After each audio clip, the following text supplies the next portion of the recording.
So here we have it running. Now, turn it off. You can see the light down there, which goes on when I turn the ignition. Fires right up.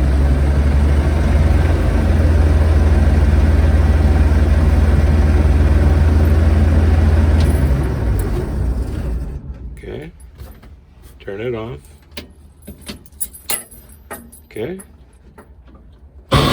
Oop. Can't find them, grind them, as they say. So, fires right up.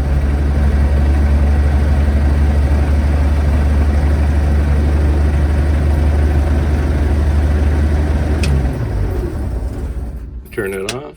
Let's turn it back on. Need to give it a big stomp on that starter pedal, but it fires right up. So priming the fuel line definitely seemed to be my problem.